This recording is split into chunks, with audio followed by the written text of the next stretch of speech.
clase pasada aprendimos cómo poner a prueba hipótesis referida a parámetros poblacionales.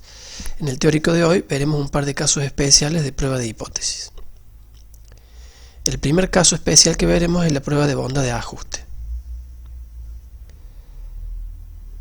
El objetivo de la prueba de bondad de ajuste es poder determinar con cierto margen de error conocido qué forma tiene la distribución de una población. La metodología es bastante sencilla. En este curso aprenderemos la prueba de chi cuadrado. Esta prueba fue desarrollada por Karl Pearson en el año 1900. Se puede usar en variables nominales o cuantitativas y permite saber si una variable ajusta a una distribución propuesta. Para comenzar, lo primero que haremos es especificar una batería de hipótesis donde la hipótesis nula indica que la distribución de la variable aleatoria es de tal tipo. Puede ser cualquier distribución, inclusive distribuciones libres, particulares de mis datos.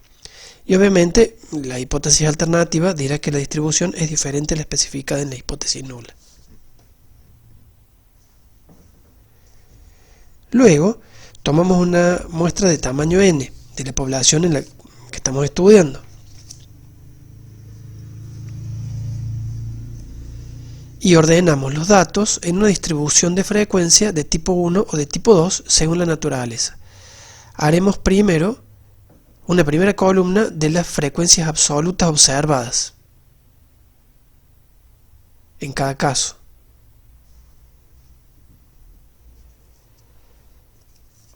Definimos cuántos parámetros tiene la distribución que creemos que tienen nuestros datos y que es la que queremos probar.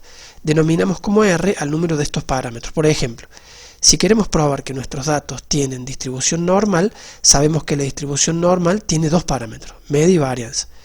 Entonces en este caso R igual a 2. Si queremos probar que nuestros datos tienen distribución Poisson, sabemos que la distribución Poisson tiene un solo parámetro, lambda. Entonces R igual a 1.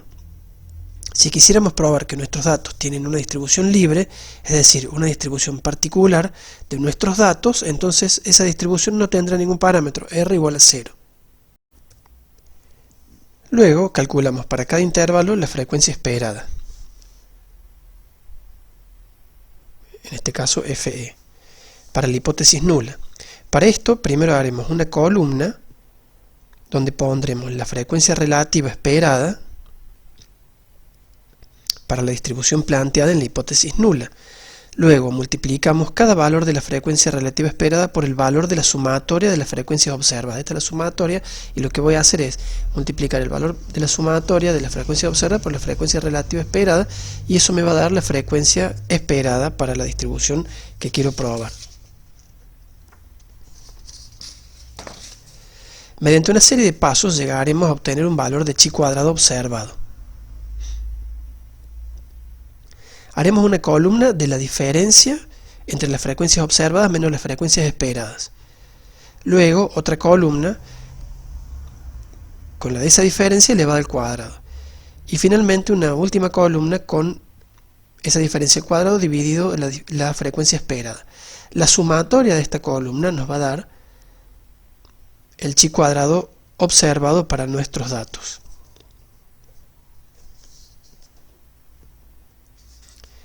Luego contrastamos el estadístico chi cuadrado observado con el chi cuadrado de tabla con el número de intervalos de nuestra distribución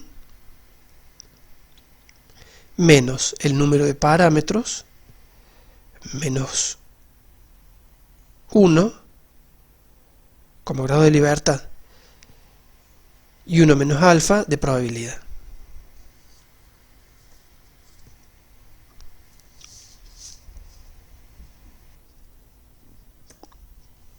Veamos un ejemplo. Gregor Mendel fue un monje agustino católico y naturalista nacido en Austria, que describió por medio de los trabajos que llevó a cabo con diferentes variedades de guisantes o arvejas, Pisum sativum, las hoy llamadas leyes de Mendel que rigen la herencia genética. Él trabajó con cruces de dihíbridos. Los cruces de dihíbridos son los que ocurren entre organismos que difieren en dos caracteres. Mendel observó los cruces de dihíbridos para dos pares de caracteres. Así cruzó una línea una línea pura cuyas semillas eran lisas y amarillas, con otra línea pura cuyas semillas eran rugosas y verdes.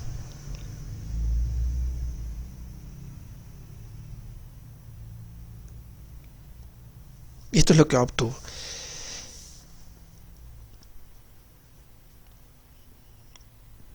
El 100% de la primera generación mostró semillas lisas y amarillas, lo cual puso en evidencia que estos eran los caracteres dominantes.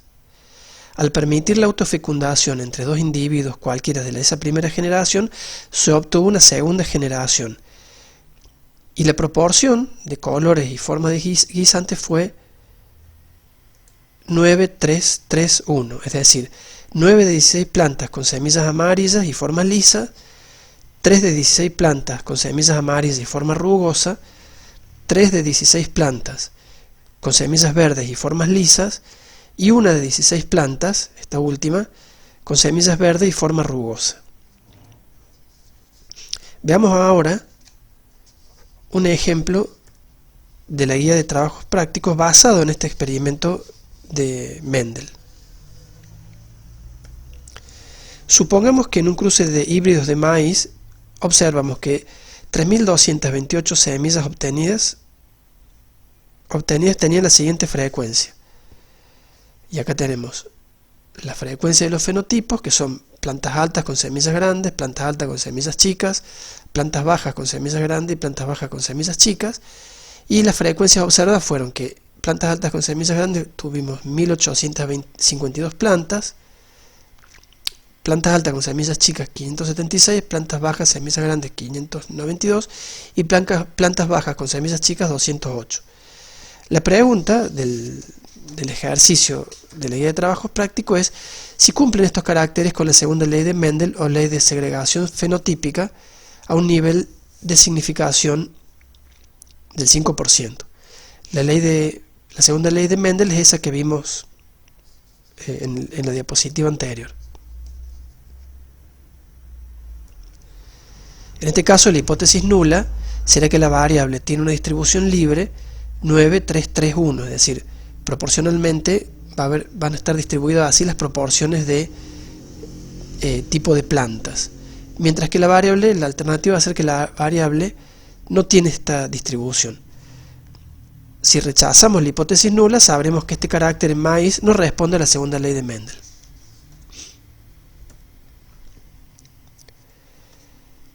Bueno, seguimos los pasos indicados.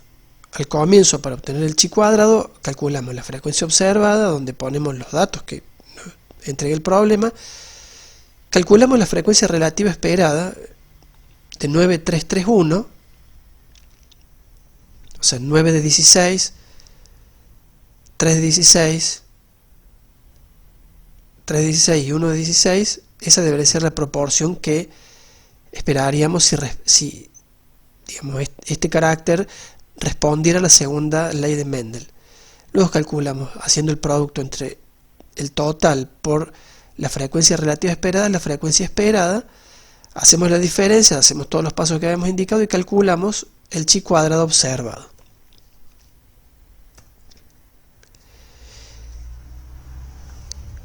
Y lo contrastamos con un chi cuadrado de tabla con 3 grados de libertad y 4 intervalos, menos 9 parámetros menos 1, y una probabilidad de 0,95 de confianza. Como el chi cuadrado observado es menor al chi cuadrado de la tabla, no podemos rechazar la hipótesis nula. Veamos ahora otro caso especial de prueba de hipótesis, las pruebas de independencia mediante tablas de contingencia.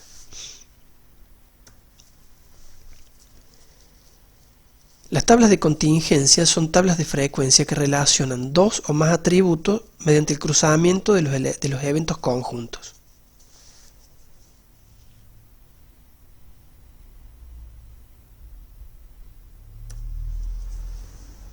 Este tipo de tabla ya la vimos cuando vimos el teórico de probabilidad y queríamos saber si dos eventos eran independientes o no, donde hacíamos un tratamiento, le damos un medicamento a alguien, una vacuna, no me acuerdo qué era, y veíamos si él tenía efecto. Ahora aprenderemos cómo poner a prueba si dos eventos son independientes mediante el mismo test chi cuadrado que aprendimos recién. En este caso vemos que en la tabla de contingencia tenemos el tipo de tratamiento, que es un tratamiento nuevo y un tratamiento anterior, y tres posibles resultados: que mejoró el paciente, que fue moderada la respuesta, que se mantuvo igual, que no hubo cambios. Como veíamos en el ejercicio de prueba de hipótesis, de probabilidad, calculamos los totales en los márgenes para poder calcular las probabilidades. Planteamos la batería de hipótesis, donde la hipótesis nula será que ambos atributos son independientes, contra la alternativa de que no lo son. En nuestro caso, que el medicamento no tiene, no tiene efecto, es decir, que los pacientes mejoran o no mejoran independientemente si toman o no el medicamento. Esa sería la hipótesis nula en el caso nuestro. Primero tenemos que obtener las frecuencias esperadas si ambos atributos fueran independientes.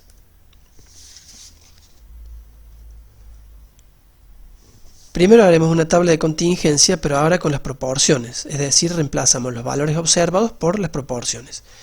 Esto nos permitirá obtener las frecuencias marginales, que son las que están en los márgenes, el total de fila y total de columna. Lo que hicimos fue simplemente dividir cada celda de la tabla por el total de observaciones, es decir, el valor de la celda mejoría por tratamiento nuevo, este total, surge de la división de 80 dividido 202.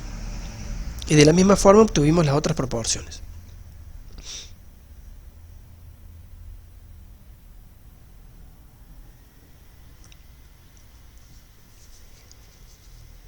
Veamos ahora la tabla de contingencia para valores esperados si fueran independientes.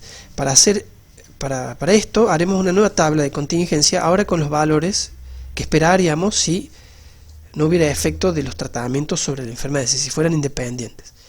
Recordemos que vimos en la clase de probabilidad que cuando dos eventos son independientes, su probabilidad conjunta es igual al producto de sus probabilidades. Es decir, bajo el supuesto de independencia, el valor de la intersección mejoría por tratamiento nuevo, es decir, 0,41,2, debería surgir, o sea, surge del producto del total del tratamiento nuevo, es decir, 7,32, por el total de mejoría, es decir, 0,561. Entonces, este producto nos va a dar este valor de mejoría, si fueran independientes, ¿no? Esa es la frecuencia que esperaríamos si fueran independientes, claro.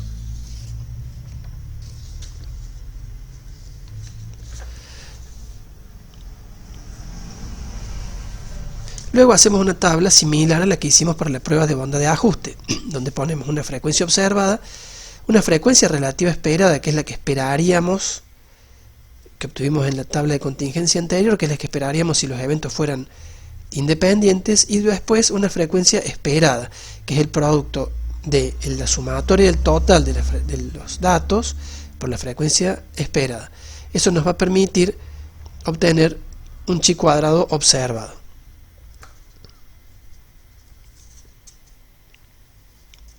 El estadístico es el mismo, es la sumatoria de las frecuencias observadas menos las esperadas sobre las esperadas elevadas al cuadrado. Se la compara con el valor de chi cuadrado de la tabla, pero en este caso los grados de libertad se buscan de manera diferente. Los grados de libertad para una prueba de independencia van a ser igual a el número de filas de la tabla de contingencia menos 1 por el número de columnas de la tabla de contingencia menos 1, eso van a ser los grados de libertad, y el nivel de confianza es, como siempre, 1 menos alfa. Y como siempre rechazamos la hipótesis nula si el chi cuadrado observado es mayor al chi cuadrado esperado que obtuvimos en la tabla. En nuestro caso, el chi cuadrado observado era 1,138, que es menor a 9,49. Por lo tanto, no podemos rechazar la hipótesis nula de que los datos, o sea, que las variables son independientes, es decir, que en nuestro caso no hubo un efecto de el medicamento sobre el estado de salud de los pacientes. Y con esto terminamos el teórico de prueba de hipótesis 2.